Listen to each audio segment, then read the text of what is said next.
మనం మన కోసం పథకాన్ని పెన్షనర్ సద్వినియోగించుకోవాలని ఏపీ ప్రభుత్వ రిటైర్డ్ ఉద్యోగుల సంఘం జిల్లా అధ్యక్షులు కె పద్మనాభం పిలుపునిచ్చారు. కాకినాడ అర్బన్ తహసీల్దార్ కార్యాలయ ఆవరణలో గల పెన్షనర్స్ భవన్లో ఏపీ ప్రభుత్వ రిటైర్డ్ ఉద్యోగుల సంఘం నెలవారీ సమావేశం జరిగింది. సంఘం కార్యదర్శి టి నోకరాజు అధ్యక్షతన జరిగిన కార్యక్రమంలో ప్రముఖ ఆర్థోపెడిక్ వైద్యులు డాక్టర్ నితిన్ సింగ్ పాల్గొని వృద్ధాప్యంలో వచ్చే మోకాళ్ల నొప్పుల గురించి వివరించి నివారణకు తీసుకోవాల్సిన జాగ్రత్తలను వివరించారు. ఈ సందర్భంగా డాక్టర్ నితిన్ సింగ్ ను సంఘం అధ్యక్షులు కె పద్మనాభం ఘనంగా సత్కరించారు. అనంతరం పలువురు పెన్షనర్లకు పెన్షనర్ సర్టిఫికెట్స్ ను సంఘం అధ్యక్ష కార్యదర్శులు కె పద్మనాభం టి నోకరాజుల చేతుల మీదుగా అందజేశారు.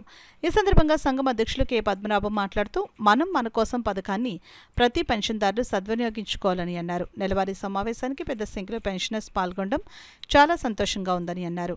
ఈ సమావేశంలో ప్రముఖ ఆర్థోపెడిక్ వైద్యులు డాక్టర్ నితిన్ సింగ్ పాల్గొని మోకాళ్ల నొప్పుల గురించి తెలియజేయడం జరిగిందని వివరించారు. ఈ కార్యక్రమంలో సంఘం కోశాధికారి PV Ramana, associate president N Venkatrao, CHB Sarojini, vice presidents Bhaskar Rao, Murthy, Ramachandrarao, Solomon Raju, Nityanandarao, Gopalakrishna పెద్ద సంఖ్యలో పెన్షనర్స్ పాల్గొన్నారు.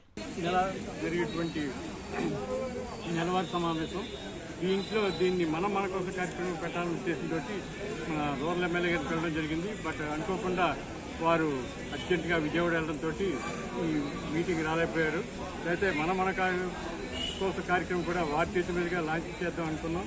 మరి అనుకోకుండా ఈరోజు ఇంకొక అతిథి అయినటువంటి డాక్టర్ మోహన్ సింగ్ గారు, ఆయన ఆర్థోపెడిక్ మీద ప్రత్యేకంగా వచ్చి ఇక్కడ చెప్పడం, మన పెన్షన్స్ అందరూ కూడా వారి దాని మీద సలహాలతోటి ఈచెస్ మీద కాట్ మీద ఫ్రీగా చేస్తానికి, మోకాళ్ళు ఏ నొప్పులు చేస్తానికి చెప్పడం జరిగింది. అదేవిధంగా కొంతమంది మహిళా స్త్రీలు ఉన్నటువంటి family pensioners, widow pensioners, physically handicap ఉన్నటువంటి రాజమ్మ నుంచి వచ్చినటువంటి అతనికి కూడా మన ఆఫీస్ ద్వారానే పెన్షన్ శాంక్షన్ చేయడం జరిగింది. మరి ఈరోజు కార్యక్రమంలో ముఖ్యంగా సుమారు ఇంచుమించు 200 మంది పైనే సభ్యులు పాల్గొనడం జరిగింది. కాబట్టి ఈ కార్యక్రమం ఎవరైతే ఎమ్మెల్యే గారు రాలేదో ఆ కార్యక్రమం వచ్చే నెల 5వ తారీఖుని ఏర్పాటు చేయడం జరుగుతుందని మీ పత్రిక తెలియపడుతుంది.